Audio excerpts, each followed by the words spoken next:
Welcome to competitive exam warrior YouTube channel. Welcome to warriors. இன்னைக்கு நாம TNPSC வரலாற்று பாடத்துல யார பாகத்தை பார்க்க போறோம்னா அரவிந்த கோஷ் அவர்கள் பத்தி தான் பார்க்க போறோம். இவர் வந்து தமிழ்நாடு ஹிஸ்டரியில ஒரு தவிர்க்க முடியாத ஒரு சுதந்திர போராட்ட வீரர்னே சொல்லலாம். இவர் ஒரு சாதாரண வீரர் மட்டும் இல்ல, இவர் ஒரு கவிஞர், தத்துவ ஞானி, அது மட்டும் இல்லாமல் யோகி, கல்வியாளர், பத்திரிகையாளர்னு சொல்லி பல துறையில இந்த சாதனை பெற்றவர். அது மட்டும் இல்லாம இவருடைய புரட்சி போராட்டங்கள் எந்த அளவுக்கு இருந்தது, அதை வந்து தமிழ்நாட்டு வரலாற்றுல எந்த அளவுக்கு முக்கிய பங்கு வகித்தது அப்படிங்கிறத இந்த வீடியோ மூலம் நம்ம தெரிஞ்சுக்க போறோம். ஸோ ஸ்கிப் பண்ணாம வீடியோ ஃபுல்லா பாருங்க வாங்க.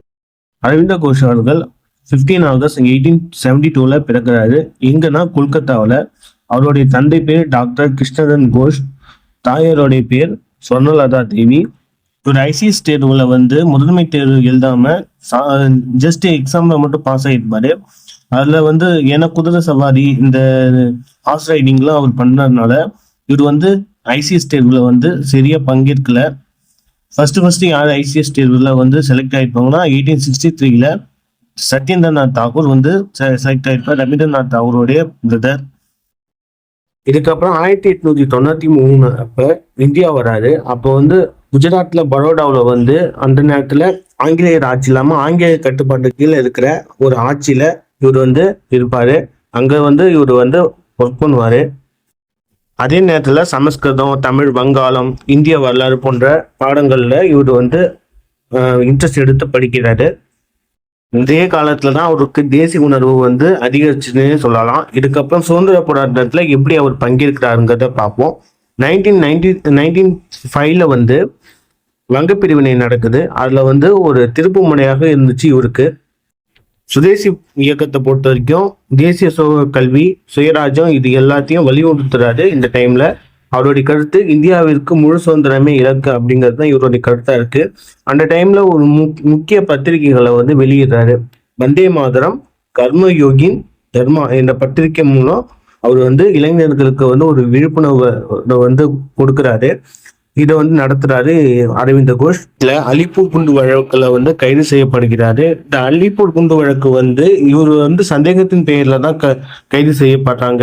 இவருடைய சகோதரரும் இந்த அலிப்பூர் குண்டு வழக்குல சம்பந்தப்பட்டிருப்பாங்க அப்படிங்கிற ஒரு காரணத்துக்காக இவரையும் சேர்த்து கைது செய்யறாங்க.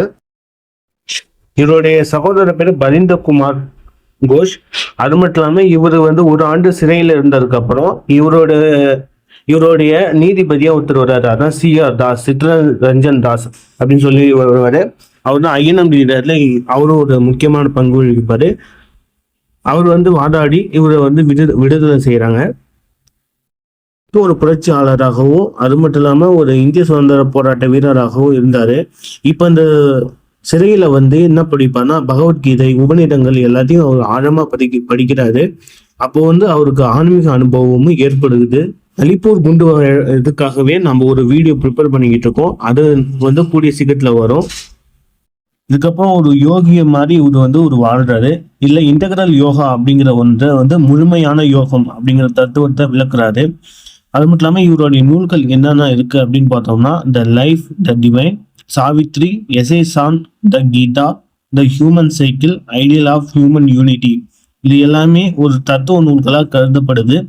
ஐயனம் பொறுத்த வரைக்கும் இந்த நூல்கள்லாம் யார் எழுதினாங்க அப்படின்லாம் கேட்பாங்க, எல்லாத்துக்கும் தெரியும். ஸோ அதை கையில இதை தெரிஞ்சுக்கங்க. பாண்டிச்சேரிக்கு வந்ததுக்கு அப்புறம் ஒரு முழு ஆன்மீக வாழ்க்கைக்கு வந்து ஈடுபடுறாரு. அங்கே அரவிந்த ஆசிரமம் அப்படிங்கிற ஒன்று உருவாக்குது. மிர்ரா அல்பான்சா அப்படிங்கிறவங்க வந்து அவங்களோடு இணைந்து ஒரு ஆசிரம வளர்ச்சியில வந்து முக்கிய பங்கு வகிக்கிறாங்க. இப்போ வரைக்கும் கூட இந்த ஆசிரமம் வந்து உலகத்துல இருக்க நிறைய பேர் வந்து விசிட் பண்ற அளவுக்கு ஒரு இருக்கு. ஸோ இவ்வளவுதாங்க அரவிந்த கோஷ் பற்றிய தகவல்கள். இந்த மாதிரி நம்ம வந்து ஐஎன்எம் லீடர்ஸ் வந்து இந்தியாவில் இருக்கிறவங்க பற்றியும் தமிழ்நாட்டில் இருக்கிறவங்க பற்றியும் வீடியோஸ் வந்து கண்டினியூஸாக நம்ம சேனலில் வரும். இது ஒரு சீரியஸாகவே லான்ச் பண்ணலான் இருக்கேன். இப்போ இந்த அலிப்பூர் குண்டு வழக்கு அப்படிங்கிறது ஒன்று சொல்லியிருப்போம், அது வந்து நம்ம ஷார்ட்ஸாக நம்ம சேனலில் வரப்போகுது. ஸோ ஸ்கிப் பண்ணாமல் வீடியோ ஃபுல்லாக பாருங்கள்.